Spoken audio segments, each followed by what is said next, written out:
Thank you, Jean. What an honor it is to be with all of you this evening. And let me begin by thanking Jean Hybrex for more than her introduction.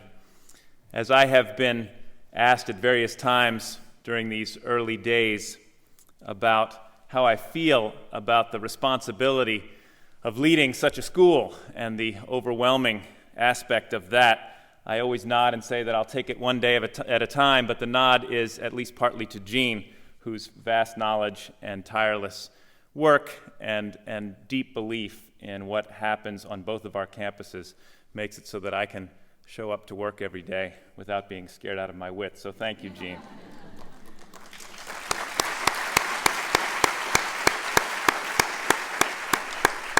I also want to thank my wife, Lindsay, who is here this evening, having outsourced the bedtime and feeding of our children aged 3 and 6, thereby giving herself a rare night out on the town, which will be devoted to listening to a lecture from her husband.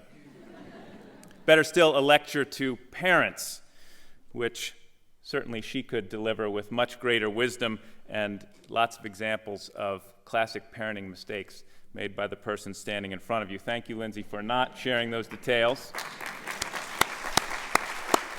And thank you for being everywhere that Matthew and Clara and I need you to be. I was asked before I had begun to write this talk for a title. And before I'd begun to think about it even, I offered something vague about reflections on my first year. As of last night, I have a new title, which is more accurate to what I want to share with you this evening, which is Magic Teaching, the Suspension of Disbelief. One of the great joys I've had in these first few weeks has been returning to the classroom and teaching 9th grade English. On the first day, I asked each student to tell me his or her favorite book and favorite movie. There was To Kill a Mockingbird alongside The Hunger Games, and The Great Gatsby alongside Waterboy. I wanted to get to know them a bit, but I also wanted to introduce a critical concept before we began our year of reading and writing together: the suspension of disbelief, which I define as the sometimes unwitting and sometimes deliberate conversion away from the knowledge that a story is fiction and toward a wholehearted, immersive, and innocent belief. It happens when the moviegoer forgets who is sitting next to her and why she agreed to go out with him. Or the reader laughs out loud at his book forgetting to move forward in the airport security line. Great stories do much of the work for us, drawing us in and not pushing us back out with some jarring inconsistency that would remind us that it's just a movie or that it's a heavy book with small print and we're about to miss the flight. In a really effective movie or novel, if no one's cell phone rings, it's possible to believe. But the concept is not called belief. It's called the suspension of disbelief, because we are skeptical and judgmental by nature and by nurture. And so we must be willing as readers or viewers to allow ourselves to be drawn in, to put away our skepticism, to let go of our judgment, to suspend the perfectly normal tendency to disbelieve what we are told is not truth, but art. To achieve this state, we need to rediscover a childlike place where the realms of truth and art were seamless, a time when it was natural to pretend, to live in worlds created purely from imagination. For many of us, those worlds have names like Hobbit Town and Rivendell and Narnia and Never Never Land. In the wonderful series of children's books that I'm reading to my 6-year-old, that world is called The Magic Treehouse. And yet I can see that even at 6, belief in fiction is getting harder for him, as his world becomes more defined by borders between what he has been told is real and what he has learned to say is just pretend. I'm responsible sometimes for making him more skeptical. When I'm too careless about how I talk about Santa Claus or fail to adequately endorse E.B. White's matter-of-factness about Stuart Little, the mouse, being the unusually small child of human parents. It's inevitable that his innocence will fade, but I don't want to be the cause, the one who kills the magic by careless contribution to my son's inevitable disbelief. So I was moved when I asked him about his first day of first grade, and he told me matter-of-factly that his PE teacher was magic. Of the various anxieties that Lindsay and I went through about our move across the country over the summer, the biggest, most persistent, and most exhaustively discussed and debated was whether our 6-year-old would be happy at his new school. We agonized over whether to hold him back for another year of kindergarten, wearing out the long-suffering head of school with a series of lengthy phone appointments, replete with a long-distance barrage of questions, concerns, and second guesses. I swore I would never be that parent whom I have met so many times in my career. Alas, we couldn't help it. So when the first adjective my son employed to describe one of his teachers was magic, I drew in my breath and held it. What did he do that was magic? Well, he didn't know my name, so he told me to close my eyes and spin around 3 times and concentrate hard enough that he would be able to feel it.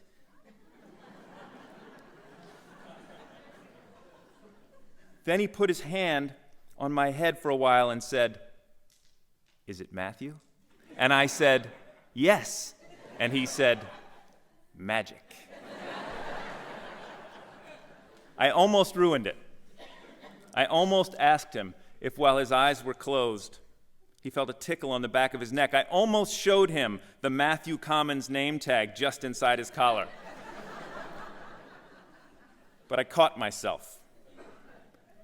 Wow, I managed. That is really something. As you may know, while I have been away for a long time, I was a teacher at Harvard-Westlake back in the 90s. And it was here that I first began to understand the magic of teaching from the magician's perspective. I was no magician myself, but I was surrounded by them, for the Harvard-Westlake faculty was then, as it is now, quite extraordinary. So I taught with all my might and main and tried to be equal to the company I was fortunate to be keeping in the English department and the faculty room.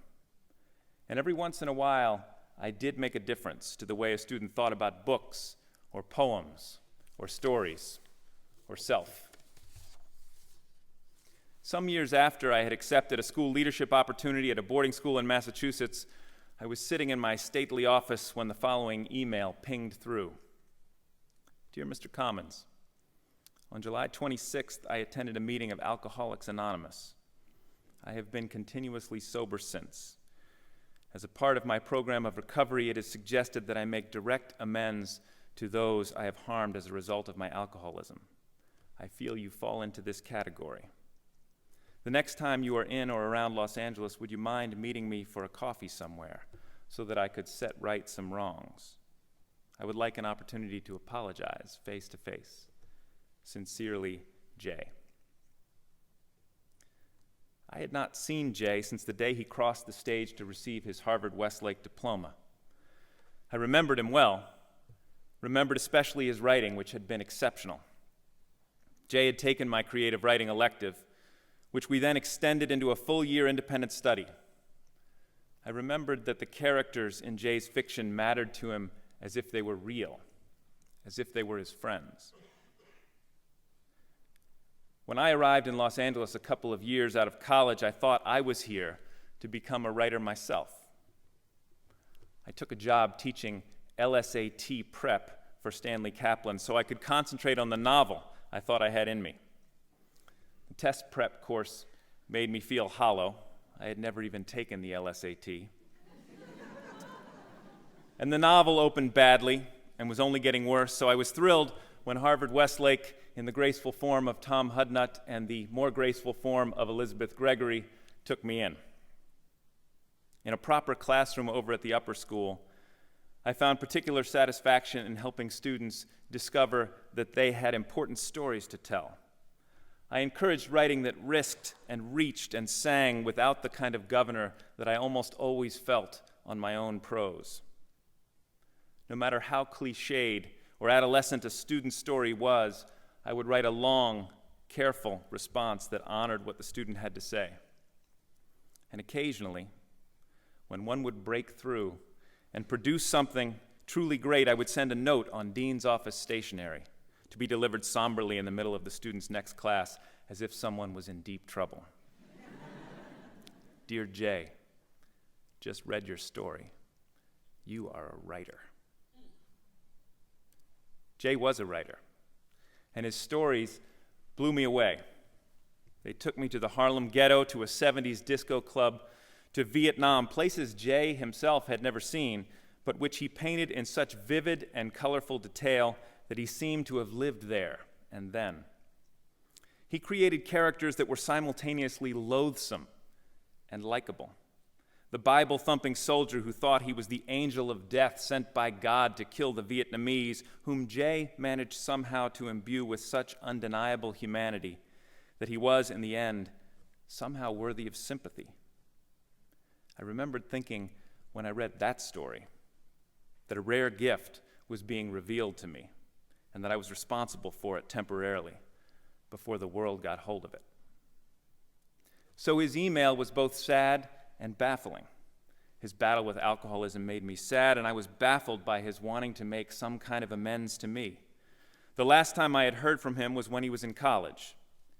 I had left Harvard-Westlake by then, but Jay had gotten my address from the school, and he had sent me a few chapters of a novel he was working on. I hadn't found his distinctive narrative voice or psychological power in the first chapter, and I set the manuscript aside. I never did finish reading it, never wrote him back, and we lost touch. So why was he so determined to apologize? Out of the recesses came the recollection that he had been involved in some kind of a disciplinary event in his senior year. He was a smoker, and I remembered interceding one time with the head of the upper school, explaining that it wasn't rebellion with Jay, it was addiction. Maybe he thought I had compromised myself somehow on his behalf. I hoped he wasn't still worrying about a few cigarettes in the parking lot, or thinking that I was. We met at the Four Seasons in Beverly Hills, where my then school was hosting a reception for Los Angeles alumni. We had a nervous handshake, found a quiet table outside, and ordered a pot of coffee. We made small talk for a few minutes before Jay leaned forward and began to tell his story. He told me about the destructiveness of alcohol in his life, how it had taken hold of him, and how low he had gotten before he stumbled into AA and began his recovery. His tone was even, but his story was, as always, riveting. There was no disbelieving Jay. He said the AA process included making a searching and fearless moral inventory of oneself, making a list of all persons harmed by negative behavior, making direct amends to the persons named one by one. You're probably wondering why you were on my list, he said. I said I had no idea. He looked at me intensely. You were a teacher I respected. I didn't like school, but I felt I was learning a lot from you, and I became attached to the way you responded to my writing. I felt that you understood something important about me, and I expected our relationship to continue even after I graduated. When it didn't, I resented you, and alcohol fueled my resentment, and I burned everything I had written for your class. You were a good teacher for me, and I'm sorry. I looked into my coffee cup. You sent me some writing when you were in college, I said, and I never responded. Yeah, he said, I resented that, but I should have understood that my writing had been your job, not your life. I could only see things from my own perspective, and I didn't get that you had a new job and new students in a new state, and you didn't need some kid from your old school still sending you papers to grade. I should have responded, I said, looking into my cup. It was time for me to go to the reception. As we stood up to say goodbye, I asked, "What are you writing these days?" "Nothing," he said. "I don't really write anymore." The magic of teachers. it's real, isn't it? And it can last as long as a teacher is true to it. But a teacher must suspend his own disbelief, chasing away the cynic's perspective that what takes place on his watch, what he does or fails to do for his students, doesn't really matter in the long run. This suspension of one's own disbelief, I now recognize, is the first and most important lesson for any would-be magician. Back in the classroom at Harvard-Westlake, 17 years later, I've been trying to conjure some magic for my ninth graders as they finish reading John Steinbeck's Of Mice and Men. Some of you will recall this poignant novella, which tells the story of a friendship between two Depression-era drifters who are chasing a dream of owning their own land in the dusty ranch country of Central California. You might remember that Lenny is big as a bear, animal-like in his strength, but childlike in his intelligence and his utter dependence upon George. And you might remember that George cares for Lenny like a brother, a much bigger little brother. The ending is profoundly beautiful and tragic, one of the great endings in American literature, in my view. And I wanted all my students to experience it personally before any discussion or analysis. I wanted them to be surprised and overwhelmed and moved, having completely suspended their natural disbelief. But all Harvard-Westlake ninth graders have been reading Of Mice and Men, and the word had gotten out on what happens at the end. On the day before they were assigned to finish the book, I asked my class who knew what was about to take place in the story. To my great dismay, all hands slowly and guiltily went up. "Finish it anyway," I said, "and try to forget what you know." The next day in class, in an attempt to create some kind of innocent encounter with the ending that would help my students to feel its effect, I decided not to say anything when they walked in, just to wait until they were all in their seats, turn off the lights, and play the last half hour of a well-done film version of the story, made faithfully from the novel in 1992, starring Gary Sinise as George and John Malkovich as Lenny. I had it all queued up to the right place. I flicked off the lights and I started the film, but for some reason, the volume was ear-splittingly high. So I had to find the stop button in the dark and figure out how to turn it down. When I hit play again, somehow the volume hadn't changed. I hit stop again. The class laughed kindly, but the mood was unrecoverable. I had to get a student to help me with the technology before I could finally get the film going properly, and by then I was certain that whatever effect might have been possible at the outset was gone. We watched anyway. The projector cast its visible beam of light, and the actors spoke their lines and played their parts while the 15-year-olds fidgeted in their seats. There was no forgetting that we were in English class, that it was Thursday, that there was a math test 6th period, that there had been a volume problem. The room was full of quiet, respectful, and understandable disbelief. When it was over, I let the credits roll while the students zipped their backpacks. I didn't tell them to stop. And then from across the room, I heard a strange sound. Somebody was weeping. The screen went blank. I dismissed the class in the dark, and I found the student who was in tears. "Are you okay?" I asked.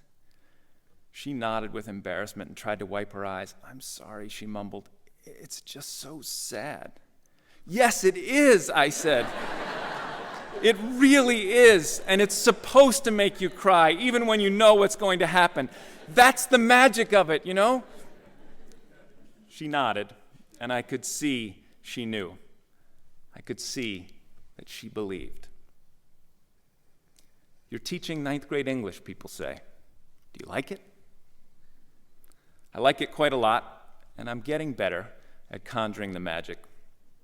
Meanwhile, I am remembering my former student Jay and his excuse for me as he leaned across the table at the Four Seasons. "I should have understood," he said, "that my writing was your job, not your life." I think he got that wrong, as I most surely did. What students might learn from me, what I am lucky enough to have the chance to give them is not my job. And I believe it should be. I believe it is, in fact, my life. I feel incredibly fortunate to be back at this great school, and I want to thank you for entrusting your children to Harvard-Westlake. They're not our job, are they? They are indeed our life. Thank you all, and good night.